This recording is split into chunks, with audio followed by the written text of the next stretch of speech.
ഞാൻ കഴിഞ്ഞ ഡിസംബറിലും exam attend ചെയ്തിട്ടുണ്ടായിരുന്നു.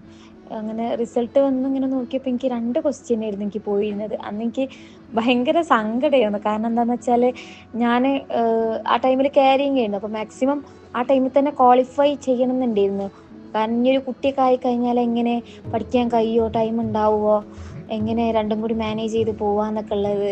അങ്ങനെ ആകെ ഭയങ്കര ഒരു ഡെസ്പായി നിൽക്കുന്ന ടൈമിലാണ് ഇങ്ങനെ വാട്സപ്പിൽ ഇങ്ങനെ നോക്കിയപ്പോൾ ഗ്രൂപ്പിൽ ഐഫോണിൻ്റെ ഒരു പോസ്റ്റർ കാണുന്നത്, ഇങ്ങനെ ഞങ്ങൾ ഒരുമിച്ചാണ് നേടിയത് എന്ന് പറഞ്ഞിട്ടൊരു ബേബിനെ പിടിച്ചിട്ടുള്ളൊരു ഫോട്ടോ, നെറ്റ് ക്വാളിഫൈ ചെയ്ത്. അപ്പോൾ അതിങ്ങനെ കണ്ടപ്പോൾ എനിക്ക് ഭയങ്കര പോസിറ്റീവായിട്ടൊരു ഫീൽ ചെയ്ത്. അപ്പം ഞാൻ ഇങ്ങനെ ആലോചിച്ചു, ഒരു കുട്ടിയൊക്കെ ആയാലും എന്തുകൊണ്ട് അതേ ഒരു പോലെ എനിക്കും നേടിക്കൂടാ, എനിക്ക് നേടാലോ എന്നുള്ളത്. അപ്പം ഞാൻ അപ്പം തന്നെ ആ പോസ്റ്റർ ചെയ്തിട്ട് എൻ്റെ ഹസ്ബൻഡിനോട് ഞാൻ പറഞ്ഞു, ഞാനും പഠിക്കും, എന്നിട്ട് ഞാനും വാങ്ങുമെന്ന് പറഞ്ഞ്. അങ്ങനെയായിരുന്നു. അങ്ങനെ ഇന്നിപ്പോൾ ഈ റിസൾട്ട് വന്നപ്പോൾ എനിക്ക് ഭയങ്കര സന്തോഷമുണ്ട്. അതേ ഒരു രീതിയിൽ എനിക്ക് ഇന്നും കാണാൻ പറ്റിയ രീതിയിൽ